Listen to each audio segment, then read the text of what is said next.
दोस्तों, एक average Indian आदमी की एक साल की इनकम लगभग 4 लाख रुपए है और वो इंसान 5,50,000 साल तक सरवाइव कर सकता है अगर उसके पास इलोन मस्क जितनी वेल्थ आ जाए तो। एक दूसरी भाषा में, अगर आप अपनी इनकम का 50% भी सेव करके उसे कहीं छुपाकर अलमारी में रख दो तो भी आपको लगभग 11 लाख साल लग जाएंगे इलोन मस्क जितनी वेल्थ बनाने में। ठीक है, अब हमें ये तो समझ आ गया है कि एक एवरेज इंसान दुनिया के सबसे अमीर इंसान जितनी वेल्थ तो नहीं बना सकता, बट अगर बात की जाए 1 करोड़ की तो ये तो कमाना आसान होगा, राइट? वेल, ये भी देख लेते हैं। अगर आप एक एवरेज इंजीनियर हो जो साल के लगभग 6 लाख रुपए कमाता है तो लगभग उसे 16 साल लग जाएंगे 1 करोड़ कमाने में। और अभी तो इसमें मैंने रेंट, फूड, ट्रेवल इन सब के एक्सपेंसेस जोड़े भी नहीं है। और अगर आप बड़ी शिद्दत से हर महीने 10% सेव करते हो तो आपको 166 साल लगेंगे 1 करोड़ रुपए सेव करने में। एक एवरेज इंडियन टीचर को 277 साल और एक एवरेज वेटर जो कि रेस्टोरेंट में काम करता है उसे लगभग 500 साल लगेंगे 1 करोड़ रुपए सेव करने में। तो अमीर लोग अपनी वेल्थ को टाइम से मेजर करते हैं। अगर आपकी कल जॉब चली जाए तो कितने महीने, कितने साल तक आप अपनी सेविंग्स पर सरवाइव कर सकते हो।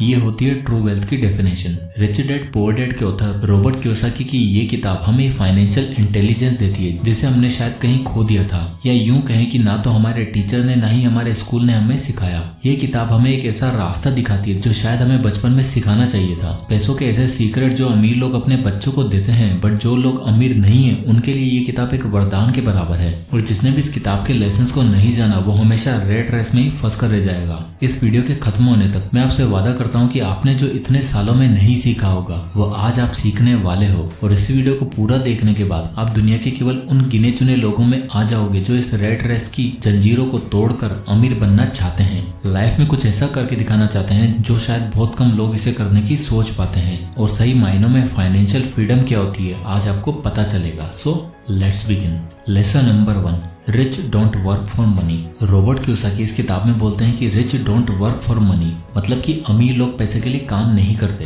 अब ये सुनने में थोड़ा अजीब लगता है क्योंकि बचपन से हमें हमारे पेरेंट्स ने, स्कूल ने हमें एक ही तो चीज सिखाई है, बेटा पढ़ाई अच्छे से करो, मार्क्स अच्छे नहीं आएंगे तो फिर कोई नौकरी नहीं देगा, तो फिर पैसे कैसे कमाओगे? अगर आप पैसा नहीं कमाओगे तो लाइफ बर्बाद हो जाएगी, हमेशा धक्के खाते रहोगे। तो हमारा बचपन तो बस यही सुनने में निकल गया कि बड़े होके नौकरी करनी है और पैसे के लिए काम करना है। पर रॉबर्ट कियोसाकी ऐसा क्यों बोल रहे हैं कि अमीर लोग पैसे के लिए काम नहीं करते?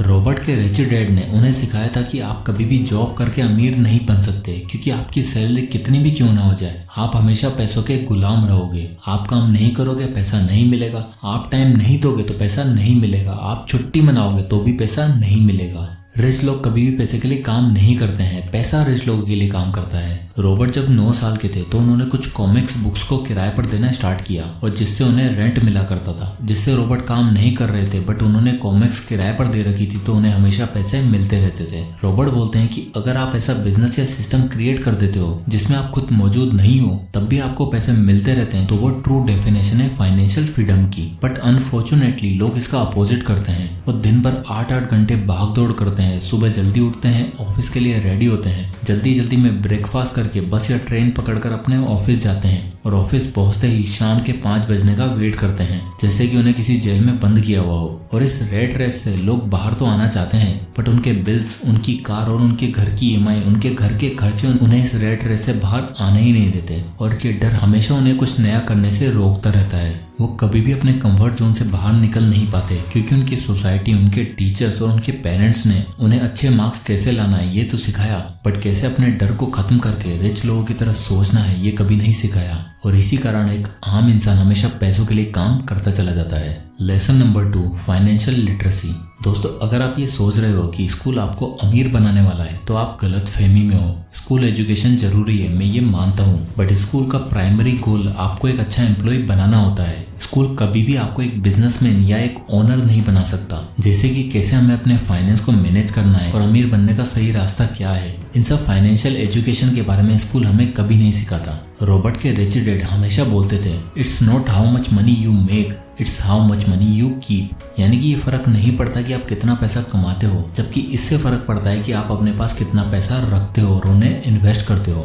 रॉबर्ट बोलते हैं कि वो कई ऐसे लोगों से मिलते थे जो एक टाइम पर मिलीनियर थे बट उन्हें फाइनेंशियल एजुकेशन ना होने के कारण वापस से सब लुटाकर गरीब हो गए। रॉबर्ट कियोसाकी का कहना है कि दुनिया में 3 तरह के लोग होते हैं, पुअर, मिडिल क्लास और रिच, और इन तीनों का पैसों को लेकर नजरिया अलग अलग होता है। चलिए इस चार्ट से इनके कैश फ्लो को समझने की कोशिश करते हैं। कैश फ्लो मतलब इनके पैसे कैसे आते हैं और ये कैसे अपने पैसों को स्पेंड करते हैं। सबसे पहले आता है पुअर क्लास, क्योंकि ये पुअर कैटेगरी में आते हैं, यानी कि इनकी इनकम काफी कम होती है, तो इनकी सारी इनकम इनके रेंट में, इनके फूड में और ऐसी बेसिक चीजों में निकल जाती है। और ये लोग केवल अपनी सैलरी के भरोसे ही जीते हैं, और ये लोग कमाते इतना ही है कि मुश्किल से इनके खर्चे निकल पाते हैं, और ये केवल सर्वाइवल के लिए ही जीते हैं, और इनके पास कोई भी एसेट्स नहीं होते हैं। अब दूसरे कैटेगरी के लोग आते हैं मिडिल क्लास। इन लोगों की सैलरी का मोस्टली हिस्सा इनका रेंट, कार और घर की EMI में निकल जाता है। ये दुनिया को दिखाने के लिए क्रेडिट कार्ड और शॉपिंग इस तरह के डेट में फंस जाते हैं, और जो थोड़ी बची कुची सेविंग्स होती है ये लोग इन्हें FDs में जमा करके रख देते हैं। इनके भी कर्जे में डूबे रहने का मेन रीजन इनको फाइनेंशियल एजुकेशन की नॉलेज ना होना होता है। तीसरे कैटेगरी के लोग आते हैं रिच। इन लोगों की मोस्टली इनकम इनके एसेट से होती है, जैसे कोई प्रॉपर्टी लेकर उसे रेंट पर दे देना, कोई बिजनेस एक्वायर करके या फिर स्टॉक्स में पैसा इन्वेस्ट कर देना, जिससे इन्हें हमेशा रेगुलर इनकम होती रहती है और इनके बिना भी इनका काम चलता रहता है और ये अमीर पे अमीर होते चले जाते हैं। रॉबर्ट बोलते हैं कि अगर आप बाकी लोगों की तरह काम करोगे तो आप हमेशा रेट रेस में ही फंसे रहोगे और आप मेनली दो लोगों के लिए काम करोगे। पहला, आप उस कंपनी के लिए काम करोगे जो आपको सैलरी देती है और आप उससे उस कंपनी के ओनर को और अमीर बनाते जाओगे। और दूसरा, अगर आपके ऊपर डेट है तो आप बैंक के लिए काम कर रहे हो और बैंक अमीर होता जा रहा है। तो अगर आपको रेट रेस से बाहर आना है तो आपको एसेट्स और लायबिलिटी के फर्क को समझना पड़ेगा। हमेशा उन्हीं चीजों को एक्वायर करने की कोशिश करो जो आपकी जेब में पैसा लाकर दे, ना कि आपकी जेब से पैसा निकाले। Lesson number 3, overcoming fear. Robert बोलते हैं कि मैं आज तक ऐसे किसी भी इंसान से नहीं मिला जिसे पैसा खोना पसंद हो, और ना ही किसी ऐसे अमीर इंसान से मिला हूं जिसने अभी तक कोई पैसा नहीं खोया हो। बट मैं ऐसे बहुत से लोगों से मिला हूं जिन्होंने आज तक कहीं पर भी इन्वेस्ट नहीं किया है, क्योंकि उन्हें एक डर होता है, वो है पैसे खोने का डर। यहाँ तक कि हर अमीर इंसान को भी पैसे खोने का डर होता है।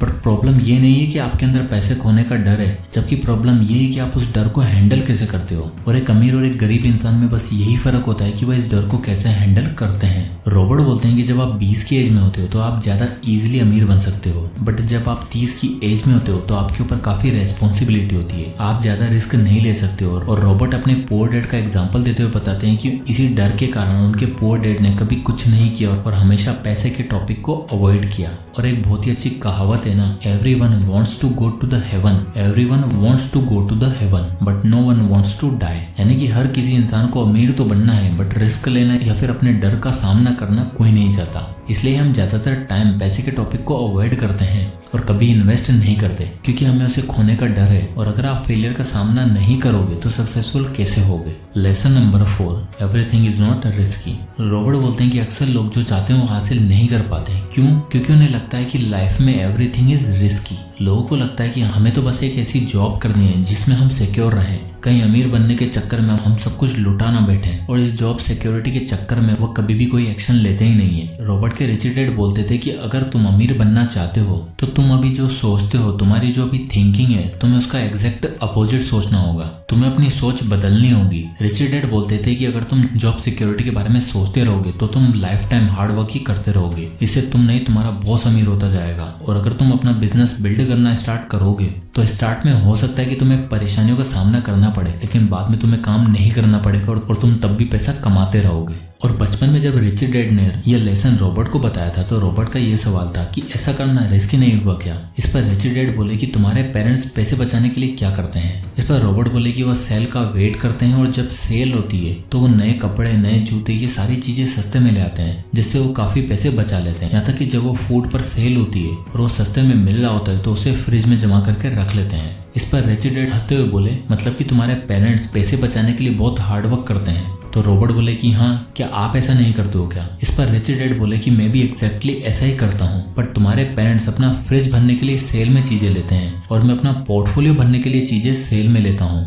मतलब मैं ऐसे इन्वेस्टमेंट करता हूँ जो मुझे सस्ते में मिल रहे होते हैं और उसमें मैं अपना पोर्टफोलियो भरता जाता हूँ। और यही डिफरेंस है, तुम्हारे पेरेंट्स हमेशा पैसों की कमी होने से परेशान रहते हैं और हार्डवर्क करते हैं, जबकि मैं बिना काम किए भी अमीर होता जा रहा हूँ, क्योंकि मेरी रियलिटी तुम्हारे पेरेंट्स से बिल्कुल अपोजिट है। तो अगर तुम्हारे पेरेंट्स इन्वेस्टिंग को रिस्की ना समझे तो वो भी मेरी तरह सेम चीज करके अमीर बन सकते हैं। उन्हें बस अपनी सोच को बदलना होगा। तो एट दी एंड ये बुक हमें ये सिखाती है, चाहे अभी आपकी फाइनेंशियल कंडीशन कैसी भी हो, आपके पास डिग्री है या नहीं, इन सब बातों से कोई फर्क नहीं पड़ता। आपको तो बस इन कुछ प्रिंसिपल को फॉलो करना है और अपने डर को खत्म करके रैट रेस से बाहर निकलकर वो कर दिखाना है जो मोस्टली लोग सोचने से भी डरते हैं। फिर उसके बाद आपको अमीर बनने से कोई भी नहीं रोक सकेगा। तो दोस्तों, आई होप कि वीडियो आपको पसंद आया होगा और इस वीडियो से आपको कुछ ना कुछ जरूर सीखने को मिला होगा। तो अगर आपको ये वीडियो पसंद आया हो तो इसे लाइक करें और ज़्यादा से लोगों तक शेयर करें। और अगर आप इसी तरह के वीडियोस देखना चाहते हैं तो हमारे चैनल को सब्सक्राइब करना बिल्कुल ना भूलें। मैं इसी तरह के वीडियोस लाता रहता हूँ। और अगर आप किसी भी बुक या टॉपिक पर वीडियो चाहते हैं तो हमें कमेंट करके जरूर बताएं, मैं उस पर वीडियो बनाने की पूरी कोशिश करूंगा। तो मिलते हैं नेक्स्ट वीडियो में, तब तक के लिए जय हिंद।